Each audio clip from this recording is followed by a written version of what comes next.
Una de las arquitecturas más relevantes que se puede conocer alrededor de las aplicaciones empresariales es la arquitectura por capas. Una arquitectura que a mi parecer está sobrevalorada porque todo el mundo, cuando se le pregunta cuál es la arquitectura de una aplicación o cuando tratan de definir la arquitectura de una aplicación, lo primero que dicen es esa aplicación tiene una arquitectura por capas, sin entender realmente cuáles son las ventajas, desventajas y en qué casos se puede utilizar este tipo de arquitecturas. La arquitectura por capas es una arquitectura simple, es una arquitectura que dentro de las clasificaciones que vimos aquí en Xsoft 90 le da una estructura inicial a la aplicación, por eso se llaman o por eso caen dentro de la categoría de las arquitecturas de la estructura, del fango a la estructura, o sea que tratan de dar una organización inicial a la aplicación. Lo mismo que con las arquitecturas de tuberías y filtros, la arquitectura por capas no te da mayor velocidad, no te da mayor seguridad, no te incrementa la cantidad de personas que utilicen la aplicación o que vean que la aplicación es usable. No, la arquitectura por capas busca escalabilidad, o sea, busca reutilización, busca organización. Simplemente trata de cumplir o trata de satisfacer unos principios sólidos, que es una separación de intereses clara y una reutilización clara. Entonces la arquitectura por capas no va a tener grandes componentes ni grandes definiciones que van a lograr mayor desempeño de la aplicación ni que van a lograr mayor seguridad en la aplicación. La arquitectura por capas es una organización, una estructura organizacional en la cual cada una de las capas, cada uno de los componentes se separa en estas capas y hay unas capas superiores y unas capas inferiores. Las capas inferiores ofrecen servicios hacia las capas superiores y las capas superiores obtienen o consumen servicios de esas capas inferiores. Cuando hablo de servicios no estoy hablando de web services ni nada de lo que es arquitectura orientada a servicios, no, estoy hablando de funcionalidades.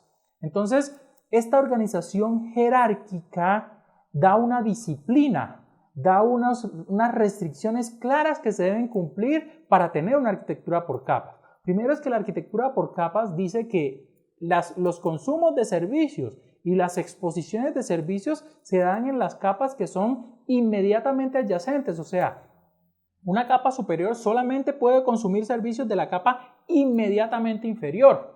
Yo no puedo, esto me dice que yo no puedo saltarme capas. La arquitectura por capas, para poder dar esa organización, esa separación de intereses, para poder ser una arquitectura de bajo acoplamiento y de alta cohesión, tienes que cumplir con que los llamados entre capas se hacen entre capas adyacentes. Esto ayuda a que las aplicaciones tengan una estructura que puede ser descompuesta en diferentes grupos de subtareas, las cuales cada una de esas subtareas tiene un nivel de abstracción y tiene una responsabilidad clara. O sea que la arquitectura por capas va a buscar dos cosas especialmente. Primero, separación de intereses.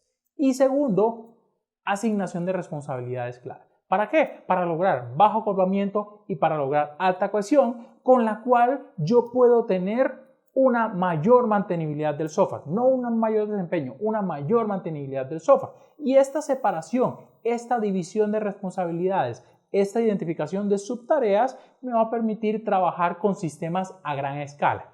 Por eso la arquitectura por capas es el patrón general, no el patrón concreto, sino el patrón de visión arquitectónica de una arquitectura de sistemas, donde cada una de las responsabilidades puede estar particionada en diferentes capas. Y así lo podemos ver con múltiples definiciones de arquitecturas. Por ejemplo, cuando hablamos de una arquitectura orientada a servicios, arquitectura SOA, en su visión general, una arquitectura orientada a servicios es una arquitectura por capas, donde la capa inferior son los componentes que exponen servicios y la capa superior son las aplicaciones que consumen los diferentes componentes. Si hablamos de las arquitecturas de redes, podemos ver que los niveles SOSI, por ejemplo, son una arquitectura por capa, donde en la capa inferior está el nivel más básico de las redes y en la capa superior están las aplicaciones. Entonces, la mayoría de las arquitecturas se basan en una arquitectura por capas para poder hacer una representación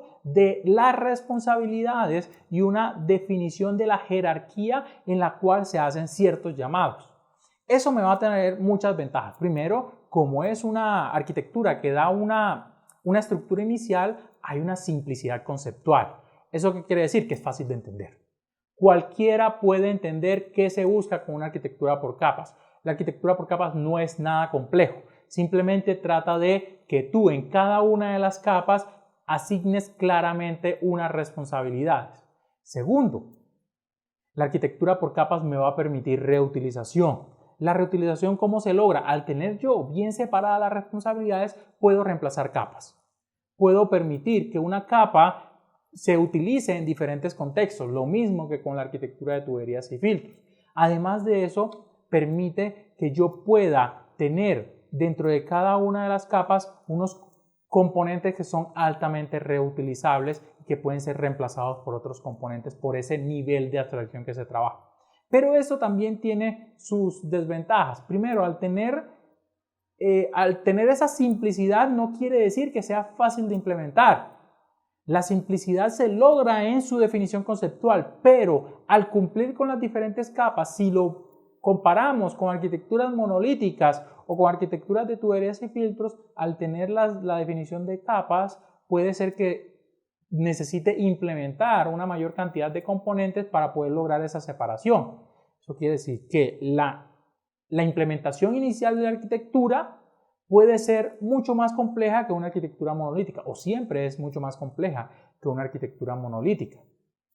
Esa arquitectura también, al tener esa separación, si ustedes ven dentro de los diagramas de arquitectura por capas, para poder hacer un llamado yo tengo que pasar por los diferentes niveles o las diferentes capas que se ofrecen en la arquitectura. Cada uno de esos llamados es un salto. Cada uno de esos saltos representa ejecución dentro del procesador y cada una de esa ejecución del procesador es tiempo de respuesta. Por eso las arquitecturas por capa puede ser que sea mucho más lenta que una arquitectura monolítica o que una arquitectura de tuberías y filtro o que otro tipo de arquitecturas. Las arquitecturas por capas no están orientadas al desempeño, entonces no van a obtener mayor desempeño que con otro tipo de arquitecturas. Son arquitecturas que se ven muy afectadas en los tiempos de respuesta.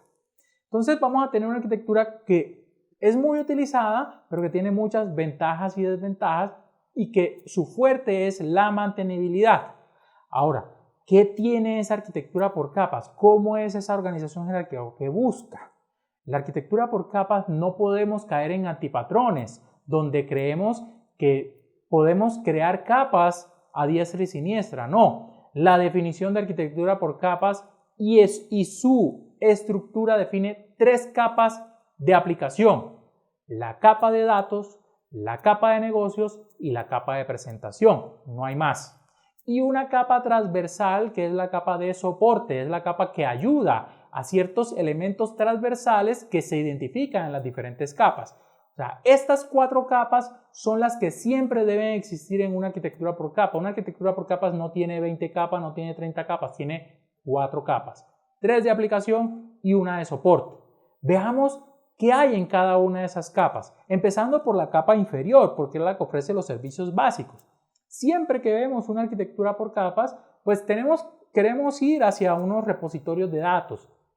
Esas fuentes o esos orígenes de datos son externos a las diferentes capas. Y las fuentes de datos pueden ser bases de datos, lo que comúnmente se utiliza, pueden ser archivos planos o pueden ser otros sistemas.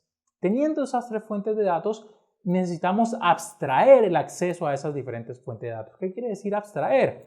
O sea, que a nosotros no nos interesa realmente cuál es el origen de los datos, sino cuáles son los datos. Entonces, por eso tenemos una primera capa que se llama la capa de datos, que en otras referencias se puede conocer como la arquitectura o la capa de acceso a datos, porque es la que permite ir hacia las diferentes fuentes de datos. En esa capa vamos a tener los componentes que van a permitir esa abstracción. Primero, la única responsabilidad que tienen esos componentes es ir hacia los datos. Ahora, hay unas responsabilidades más concretas. Allí tenemos los componentes de acceso a datos. Los componentes de acceso a datos, primero, si lo vemos desde el punto de vista de una arquitectura orientada a datos, pueden hacer el mapeo de los diferentes elementos persistentes que hay en las bases de datos. O sea que ahí tenemos implementación de patrones orientados al trabajo de datos, como es el patrón DAO, el patrón repository, el patrón Service Agent, el patrón Entity, el patrón Data Store, o sea, todos los patrones de diseño que se orienten al trabajo con los datos se ponen en la capa de acceso a datos. Estos componentes van a tener dos responsabilidades. Primero, mapeo de datos. Segundo, abstraer toda esa lógica necesaria para recuperar los datos. O sea, que dentro de otras capas diferentes a la de acceso a datos no vamos a tener nada que tenga que ver con datos. No vamos a tener consultas, no vamos a tener campos, no vamos a tener columnas de base de datos, no vamos a tener llamados a procedimientos almacenados. Nada de esos elementos que tengan que ver con el trabajo con los datos deben estar en diferentes capas más allá de la capa de acceso a datos. El acceso a los archivos tampoco deben ir en otras capas, sino en la capa de acceso a datos. ¿Cómo se va hacia los diferentes servicios? ¿Cómo llamo yo a un web service? ¿Cómo llamo yo a un servicio REST? ¿O cómo llamo yo a un componente remoto? Se define en la capa de acceso a datos. Esa capa de acceso a datos expone diferentes servicios ya en interfaces predefinidas que no tienen que ver con datos, sino con funcionalidades orientadas a esos datos. ¿Y a quién se los expone? A la segunda capa. La segunda capa es la capa de negocio. Su nombre lo indica, abstrae la lógica de negocio.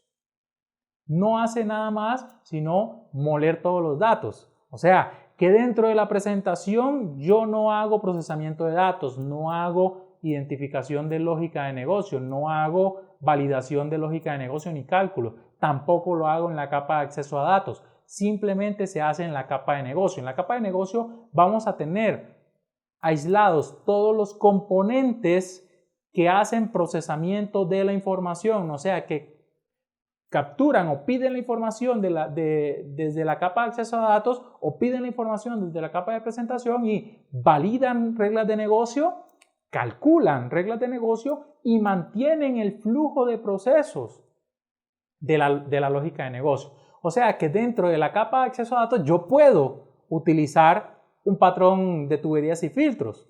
¿Por qué? Porque los patrones no son únicos dentro de las arquitecturas. Los patrones se combinan dentro de la arquitectura para poder lograr aplicaciones robustas. Dentro de la capa de negocio van los componentes que hacen el procesamiento de información. Ahí vemos los componentes de negocio y los componentes de flujo de negocio. Dentro de los componentes de negocio podemos aplicar patrones de diseño como el patrón Unit of Work o el patrón Use Case Unit of Work, el patrón Domain Entity o Business Entity, que lo que permiten es tener concentrada todo el conocimiento del negocio y todos los conceptos de negocio en un modelo de dominio, como lo vamos a ver en Archisoft 90 en lo que es Domain Driven Development. También tenemos los componentes de flujos de negocio que hacen todo lo que es el procesamiento o la validación de la diferente lógica de flujo de información que hay en el sistema. Entonces, todos estos componentes básicamente se van a alimentar de la información que viene de las otras capas para poder hacer este procesamiento. Pero yo no puedo exponer todas estas funcionalidades como funcionalidades independientes porque puede haber demasiados caminos de comunicación. Por eso en la arquitectura por capas, en esta capa de negocio se pone una subcapa que se llama la capa de interfaces de negocio.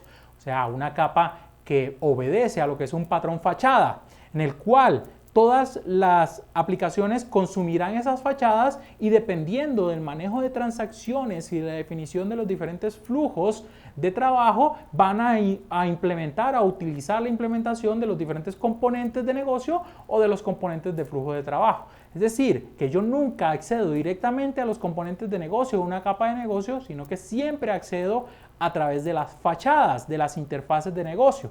En esas fachadas también tengo múltiples tareas, como por ejemplo la definición de la atomicidad de la transacción. Tengo la transformación de datos, tengo la traducción de excepciones, tengo el manejo de la seguridad y diferentes elementos que me permiten a mí abstraer a los componentes de negocio de esos temas transversales. Encima de esta capa de negocio tenemos la capa que interactúa con los usuarios. Allí se pueden tener dos cosas. Primero, si la aplicación es una aplicación de servicio, no necesariamente tiene que interactuar con una presentación o tiene que ir hacia un usuario final, ¿no? Sino que llama o se comunica con otras aplicaciones a través de proxies o a través de patrón proxy por medio de las fachadas. Pero si nuestra aplicación recibe o requiere interacción con los usuarios finales, pues tenemos una capa que es la capa de presentación. O sea que podemos tener una capa de integración u orquestación y una capa de presentación dependiendo del tipo de aplicación que queramos hacer. Centrémonos en que es una capa de presentación. Esa capa de presentación lo que va a hacer es permitir presentar los datos hacia el usuario final y capturar los datos desde el usuario final y llevarlos o saber cuál es la lógica de negocio que se debe ejecutar en cada acción que quiera hacer el usuario. La presentación, la capa de presentación es una capa que no tiene inteligencia de negocio, a menos de que la arquitectura por ciertos elementos de desempeño o por ciertas características especiales nos defina que debemos poner lógica de negocio en la presentación nunca tiene validaciones de negocio, tiene validaciones sintácticas más no semánticas, o sea, validaciones de tipos de datos, de nulidad de datos, de formato de datos, se pueden hacer en la capa de presentación. Pero de lo que es la sintaxis, la semántica del negocio, no puede estar en la capa de presentación. La capa de presentación se pueden implementar múltiples patrones, como el patrón MVC, como el patrón PAC, cualquier patrón que tenga que ver con lo que es separación de la interfaz de usuario puede caber dentro de la arquitectura por capas en la capa de presentación, pero básicamente una arquitectura de una capa de presentación tiene las vistas y tiene todo lo que controla la navegación de la aplicación. Por eso vamos a tener dos componentes principales, los componentes de presentación que son las vistas, los componentes de UI, de interfaz de usuario y los componentes de control de la interfaz de usuario.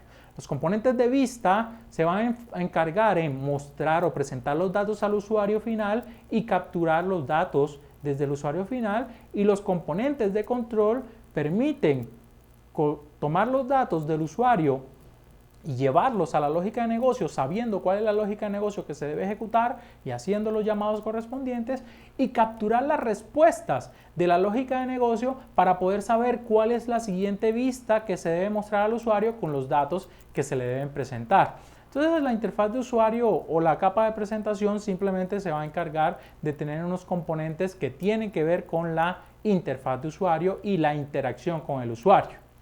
Por último, tenemos las capas transversales. Y es que hay elementos dentro de la arquitectura que no corresponden o que corresponden a todas las capas, como por ejemplo la comunicación, cómo mando yo mensajes de correo, mensajes de texto, otros tipos de mensajería, cómo hago yo el llamado web service, no desde el punto de vista de los mensajes que se mandan ni de la lógica de negocio que se debe mandar, sino desde el punto de vista de los protocolos que se deben manejar, cómo se hace la seguridad, cómo se llaman los diferentes elementos de seguridad, cómo se manejan los parámetros, la parametrización, cómo se manejan las constantes, cómo se hace manejo de errores.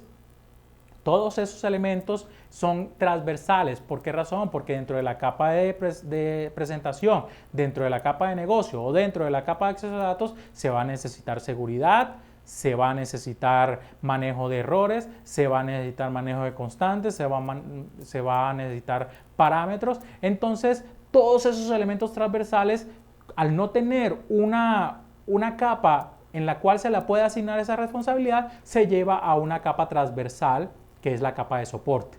Esa capa de soporte la podemos dividir en tres subcapas. La primera es la capa de operación, o sea, una capa donde están todos los componentes del día a día, manejo de parámetros, manejo de errores, manejo de utilitarios. Está una capa de comunicación, que es la capa que se encarga de todos los elementos de mensajería, como protocolos, como envío de mensajes de texto, envío de correos, todos esos elementos que tienen que ver con comunicación y envío de datos.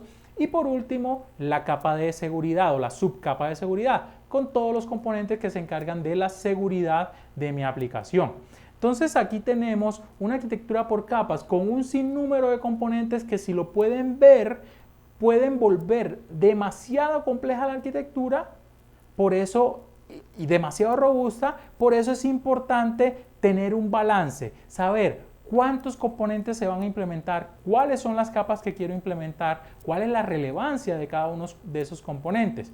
Pudimos ver unos cuantos componentes de lo que realmente existe en una arquitectura por capas. Patrones como los Service Agent o los Service Activator, patrones como el repositorio, patrones como el Domain Entity, patrones como el Unit of Work, patrones como el Value Object, patrones dentro de la presentación como la vista compuesta, como el Front Controller, como el Command, patrones como el Business Delegate. O sea, nosotros podemos volver nuestra arquitectura por capas tan compleja como queramos o tan simple como queramos, dependiendo de nuestro contexto de la aplicación. Por último, es muy importante saber que la arquitectura por capas busca asignación clara de responsabilidades, y esa asignación clara de responsabilidades implica que yo, dentro de mis capas, no puedo tener responsabilidades de otras capas.